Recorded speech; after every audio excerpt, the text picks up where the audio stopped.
います。緊張けどでも全然大丈夫です。最後試合最終できなかったでいろいろ考えてたな。私金原も練習やったことあるからもうレベルが強い。でもレベル2回3回4回何回でも入るできるからもう絶対に決めができます。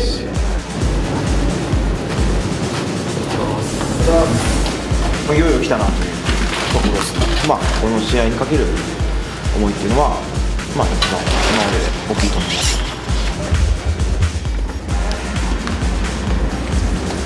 足に使ってすみません。全然使ってください。来週は僕が使う日。怖くなくない。これの方が強い。これの方が強い。ねえ、ところ。いや、絶対強いでしょ。絶対強いです。強さだけにこだわり続けてきた日本の裏番長。いや、ここから先は表の番長へ。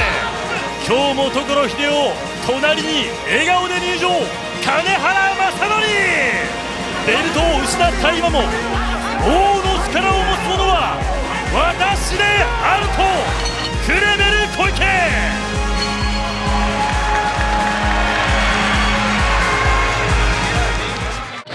裸になって裸になりました。俺の心のままに世の中を生きるネイチャーボーイ、佐世保の自然寺堀江義則のライジンライト級編が始まります。スパイク・カーライル、キングダムハーツの主人公空のコスチュームで入場です。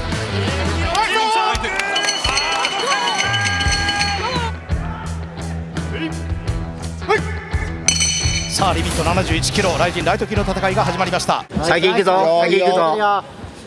で本当型破りというか、格闘賢者のもとでこういう人が育つっていうのがまた面白いですよね。確かに、右ストレート入れた。いやー、スピードあるし伸びるね。そうですね、切れるか。さあこれはテイクダウン遠いところ。しっかりということですね。いくつかもらうとカーライル。またジャブ入りました。あれやだね。右だ、面白い。もう4つもらってる、4つもらってる。ノーモーションでまっすぐ来るからなかなか見えづらいですね。やるとことその出しすぎないところとっていうのは練習とか気をつけない。組んでくるだろうと思ってて、そこは今日みたいな感じでテイクダウンディフェンスでしっかり切る。で、ガチャガチャ前に出てくるところも想定してたんで、そこはこう自分のカウンターだったり止めるべきことで止める、あとはもう自分をぶつけるっていうのがテーマでした。うまく脱出しました。これサークリングして回れてるんで、この戦い方がいいと思います。聞い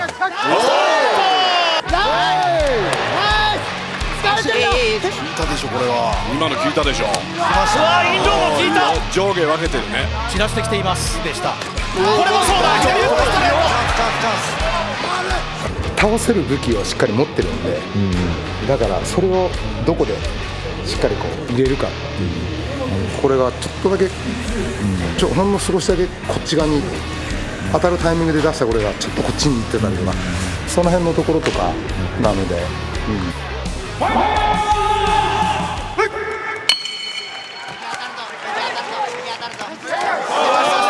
ましたね。これですよね。また右足前のサウスポーに変えながら前に出てきます。バック取られる、足を差し込む。さあついに寝技で引き込むか。自分足かけられたじゃないですか、バックで、その時とかはこう乗り方がうまかったり、あと力が強くてしんどかったっていうのはありましたね。ここもちょっと抱えられてコツコツと、今度は逆から鉄槌。後頭部です。後頭部ですね。イエローが出ました。さあ残りが10秒。堀江義則ライト級転向初戦。カーライルを前に初陣で勝利を飾るか。疲れてるお互い、足も上がらないヘロヘロの状態のままここで試合終了。自分のカウンターだったり蹴りとかが当たったりしたんで、感覚的には自分が押してたかなっていうのはあります。堀江来た。堀江勝ちました。なんとライト級転向初戦、しかもスパイクカーライル相手に判定フルマークで勝利。さあライジンライト級に佐世保の型破りが名乗りを上げました。出てきたね。Bro, I thought I did more damage. No, you did. Hey, there you go. I can't win a fucking decision to save my life, man. とにかく、自分を愛する人や自分を支えてくれている人にとにかく感謝の気持ちを伝えたかったです。本当に皆さん、自分を愛してくれる方、力になってくれる方、本当にありがとうございます。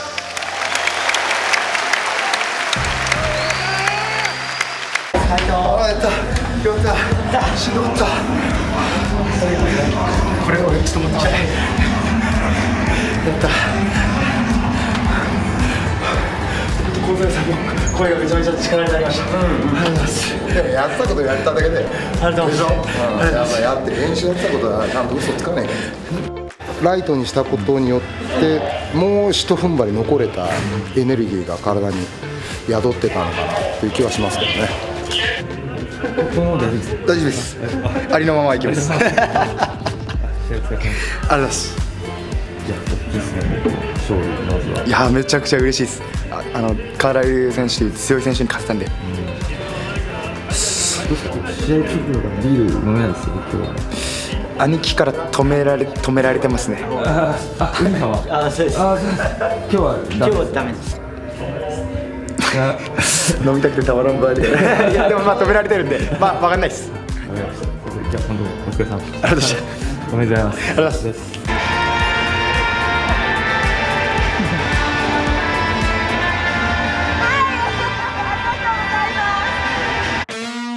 K1 を飛び出しライジンにやってきて元 K1 マックス覇者ブアカーをバンチャメイクとの一戦。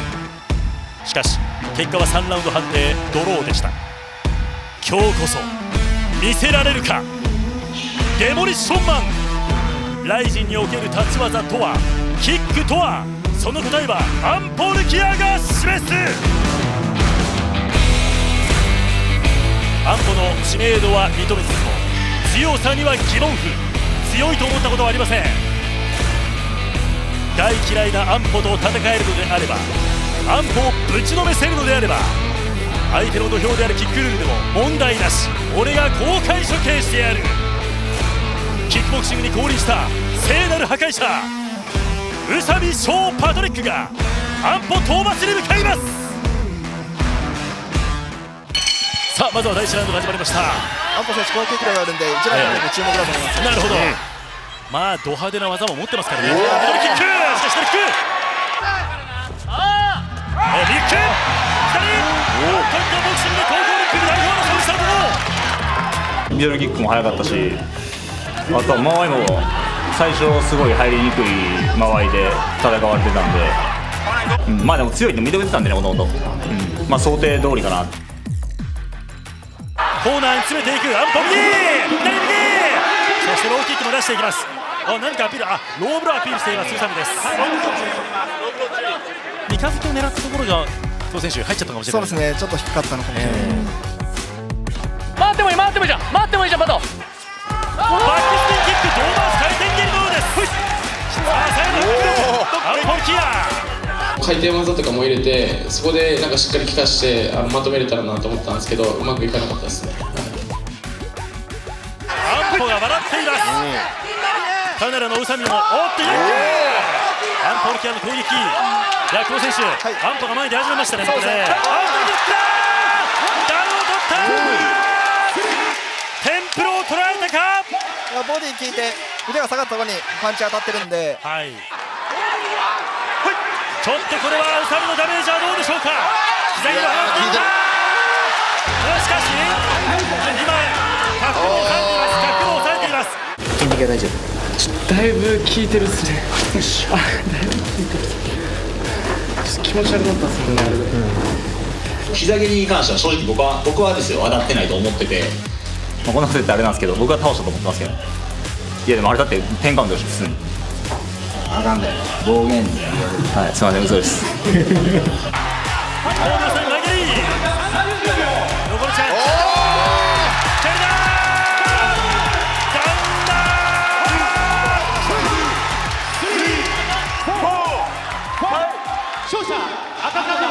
元 K1 王者アンポルキアが宇佐美翔パトリックを破りました。誰かありがとう。いや、これもう乾杯でした。ありがとうございます。すいません。安保選手に感謝してるわけじゃないですけど、相手がいて自分もあるんで、それがあってここまで盛り上がったと思いますし、でもまあ負けは負けなんで頑張ろうかなって感じです。萩原社長、手前のリング上げていいですか？ダメですか？ほんまにみんなが求めてないんやったら別にやらないでいいですよ。別にもうみんなが求めてることを僕やりたいだけなんで、僕も個人的にリベンジしたい選手はいるんで、K1 が来週で上がってこれるような状況なのであれば戦いたい相手はいます。また来季盛り上げるように頑張っていきたいと思います。ありがとうございました。激闘を制した安保選手に今一度盛大な拍手をお願いしま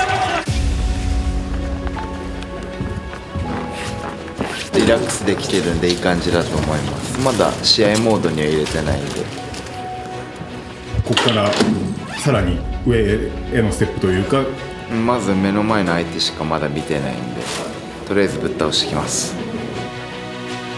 まさに崖っぷちで踏みとどまった最強の DNA、 格闘技一家の3代目。彼が戦い続ける限り、ファイターでいる限り、叔父山本キッドの幻影は見え隠れします。彼はどんな折り合いをつけてリングに向かうのか、格闘技での勝利が本当に彼を癒してくれるのか、答えを探しに山本アーセンは花道を進みます。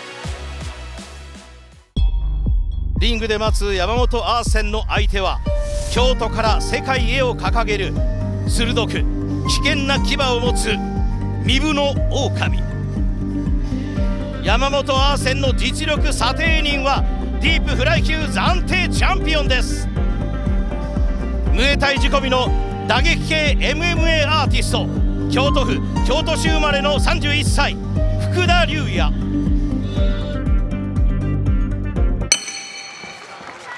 お互いに右足前の構えです。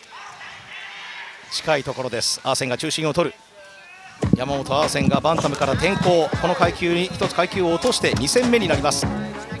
一発目のカーフめっちゃ痛かった。忘れてた思て。いやめっちゃ効いたっすね。反応がちょっと遅れちゃった。まあでも気は引き締めた。右のフック返していく。ポイポイとカモンカモンしたのが福田の方です。前傾姿勢のアーセンがどう対処するかっていう話ありましたけど、出さないですね。手が出ないですね。なんであんなもらってたのかな。普段絶対もらわない。ジャブのパチパチね。いやジャブっていうか他のパンチも。そうね。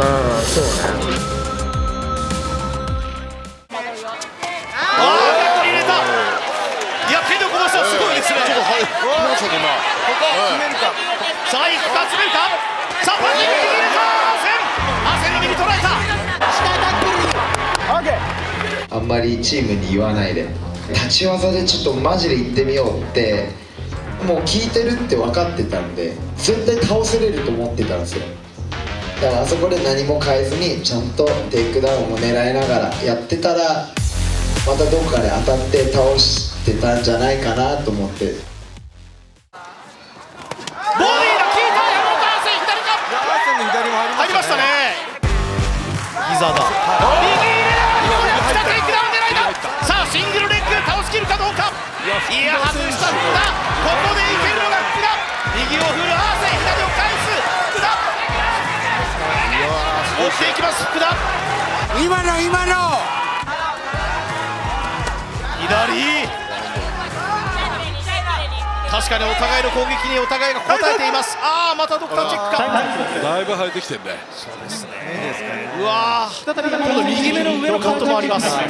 しばらくお待ちください。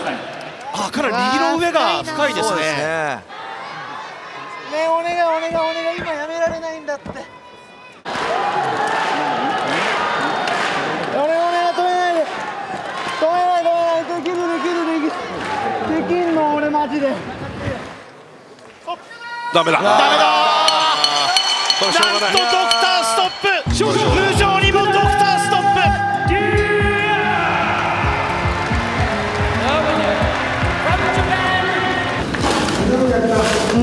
負けてるから。カットがな。ダンスもらってきたのが俺が悪い。次。何も聞いてないのか。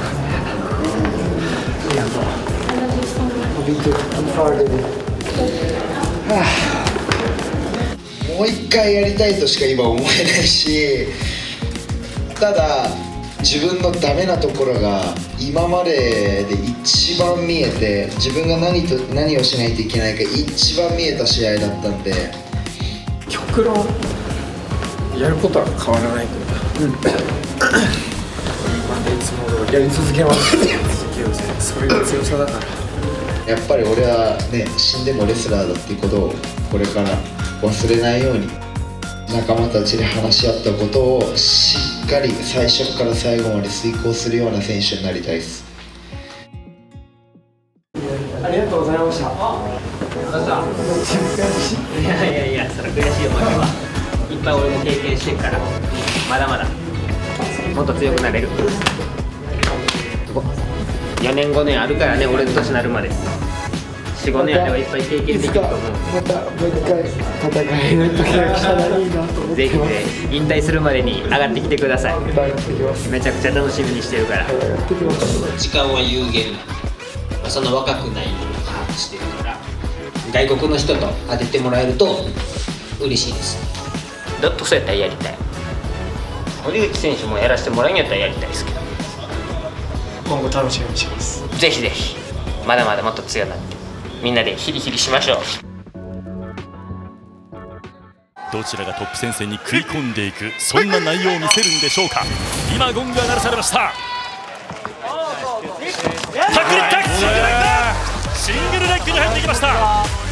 力使ったら切れるシーンって何個もあったんですけど、相手が体力使ってくれるのを待ってたりとかしてしまってたんで、それがもうやっぱ後手後手に回って、ここからおっと支え釣り込み足を見せました中原です。さあここでボクシングの勝負、ボクシングの展開、カウンター逆回にここからシャカをカウンター、よく持ちこたえた。あそこ彼はダウン取ったらサッカーボールキック来るって思ってたんで、危なかったな。ロ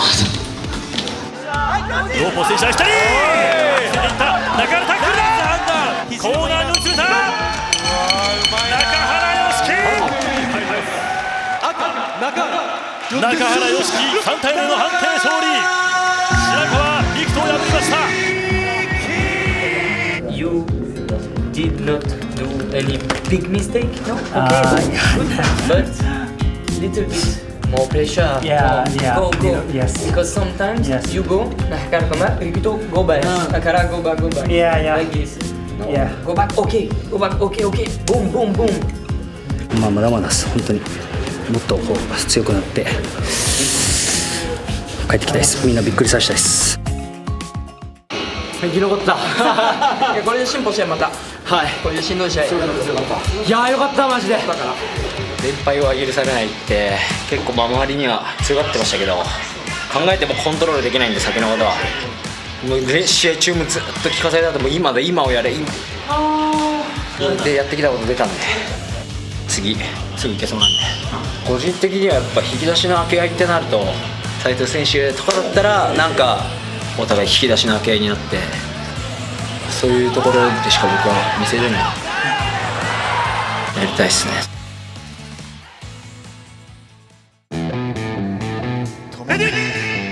団体を背負ってシュートとタンクラスと戦いが始まりました。いきなり仕掛けていきました。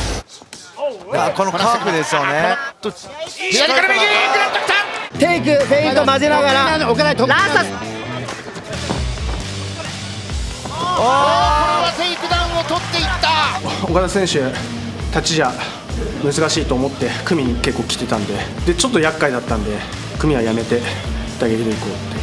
やるべきこと左から右が出ている。右から左。パンチが手が下がってるので軌道も読みづらいんですよね。1年半のブランクがあるからパンチに反応できない、もう打撃は無理だったですね。パンチがこれも見切って、そしてパンチ、ワンツー。さあここです。下に強い、このパウンドも強いですね。もう一度踏みつけていった。そして上からいやパウンドが強い。これはサッカーボールキック。勝者中島太一。指示は全部聞こえしたんですけど、全然指示通り動かなかったです。もう無理だ。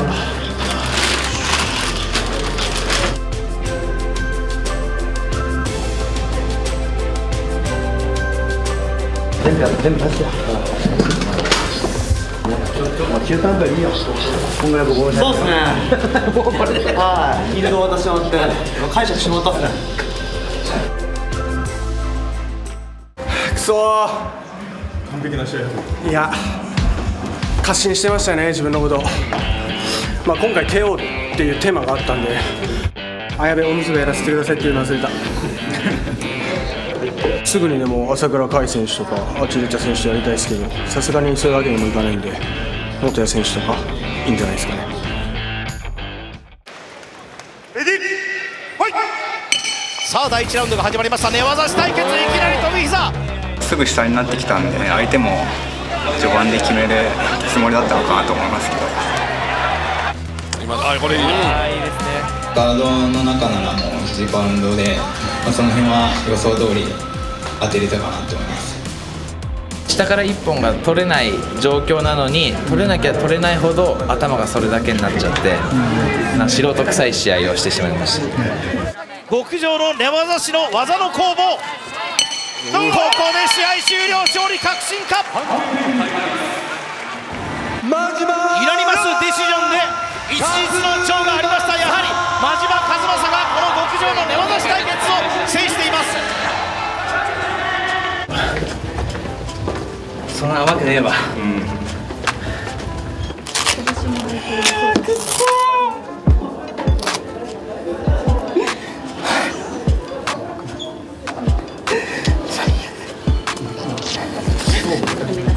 多分結果負けてはいたと思うけど、もうちょっとこう動いて負けたかった。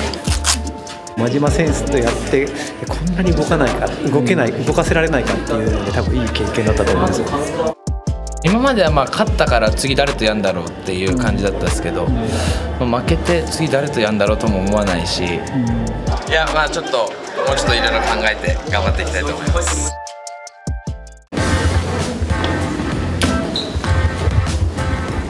話す。予想通りというか、真島は相変わらず強いな。試合はつまんなかったですけど僕より後に出る選手は多分僕より上だから後に出てると思うので、そういう選手を一人で潰していけたらなと思います。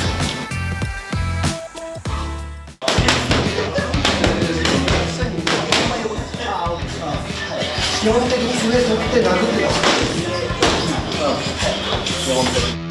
第2代ライジンフェザー級王者牛久潤太郎、28歳からの第2章です。地下格のエンペラー萩原恭平、成り上がり物語逆襲編。はい、戦略も含めてちょっと注目したいですね。さあ第1ラウンド、中央を取ります。回りながら堀口恭司選手、アメリカントップチーム、さらには K クランの前所属のテイクダウン狙いでフリータップ倒しきったか。立てるか。萩原選手右足差してるので、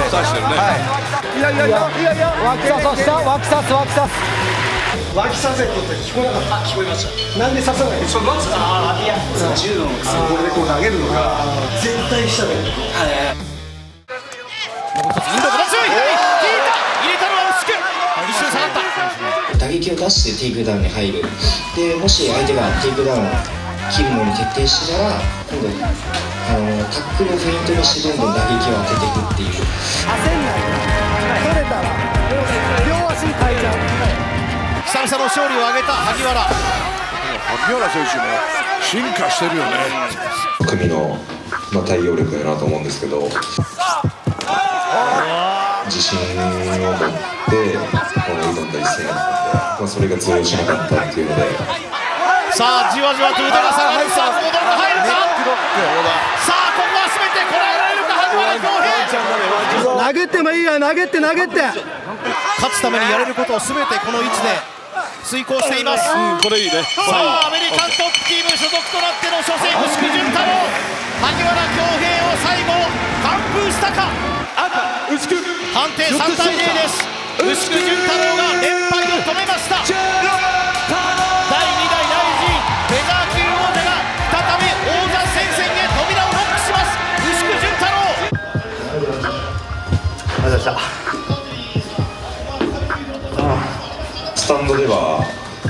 有利やったかなと思ったんですけど、やっぱ組まれたらキープされてる時間が長かったんでそういうところがまだまだ足りないなと思いましたね。情けないなっていうか、ちょっと先が気が遠くなってますね。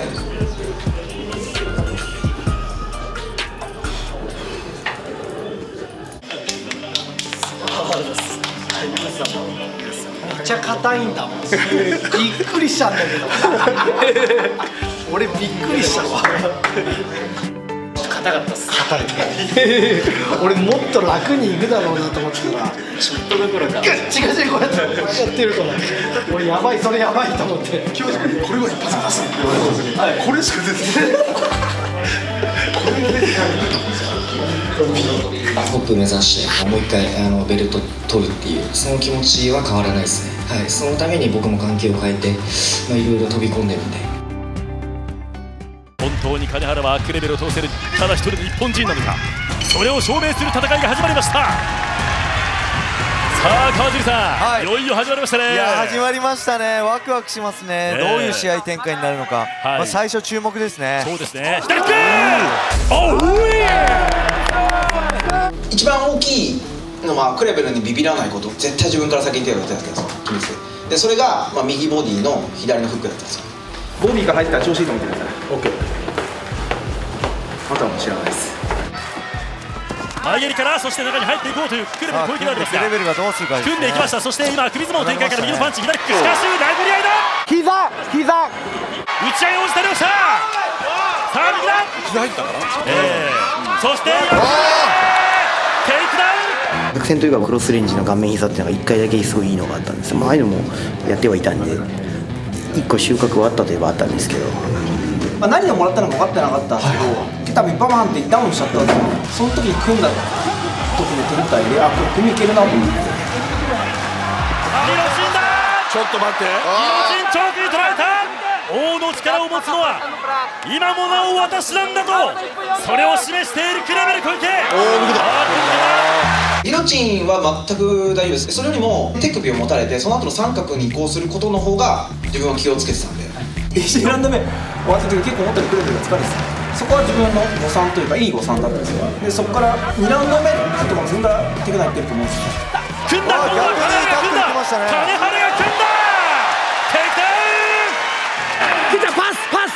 キッチャパスガードゲームプランは本当にないんです。金ちゃんが今日先に行ったからあれが正解でした。神経が削れるんで体力も持っていかれちゃうんですよね。ハマったっていうか感じですね。クレベルに右手取られるの嫌だったんで左手首巻いちゃってたんです。だから自分が多分完全パスガードできなかったっていうのは組み手のせいでもあったし、でもハンバーグ取れたんで山田の攻防で言うのならば完璧だったかな。ハーフガード。ここから首にプレッシャーなんとかして狙っていくんでしょうか。さあ肩固めに入るか。ベテランからそれがいいですよね。グラウンドウィークでもあんまりが進めない試合のプランがいいね。ちょっと肩固め取れるかなと思うんですけど、頭がどうしてもロープにかかってたんで、寝かせきれんかったからいけなかったですけど、言った通りになりましたね。クレベルと対抗できる国枝選手は僕しかいない現実です。そこで負けたらしょうがないなっていうのは、あったんで、そこは自信持っていくっていうました。足を取ってくるでしょうか。足を取ってきた。アンクルロック。どっちが上を取るかですね。そうですね。今度は上を取った。上を取った。見返し。さらにはスクランブル。どちらが取るか。上を取ったのは金原。大臣の日本人ファイターで初めてクレベルを倒すのか。試合終了。かっこいい。ジャッジ豊島。青金原。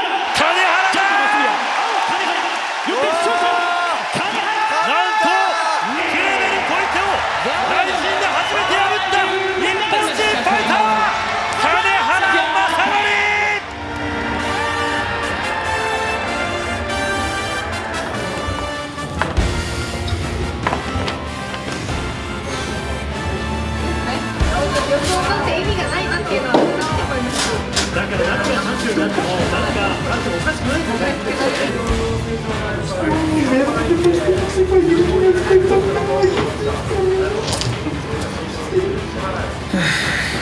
寂しいな。今日負けた。しょうがない。多分神様でまだ強くの自分やりたいかもしれないね。もっと練習頑張ってる、それだけ。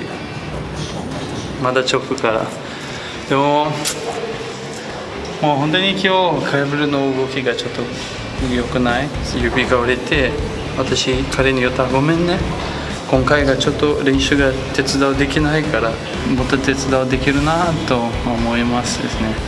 でももうしょうがない、また頑張ります。また盆栽チーム絶対に戻れます。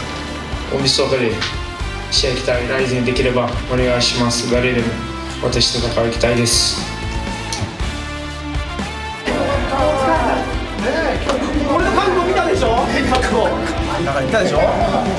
こいつも疑いやがってよ、バカ野郎。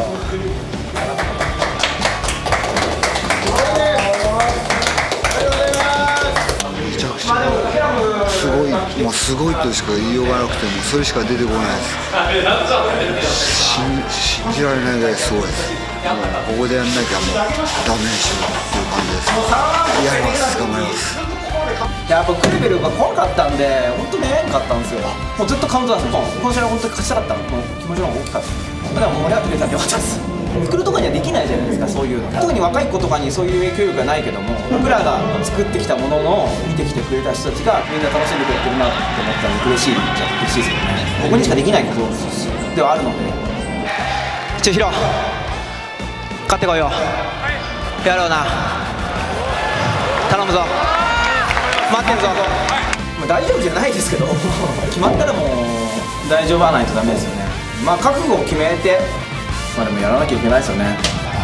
いや、もう頑張ります、決まったら。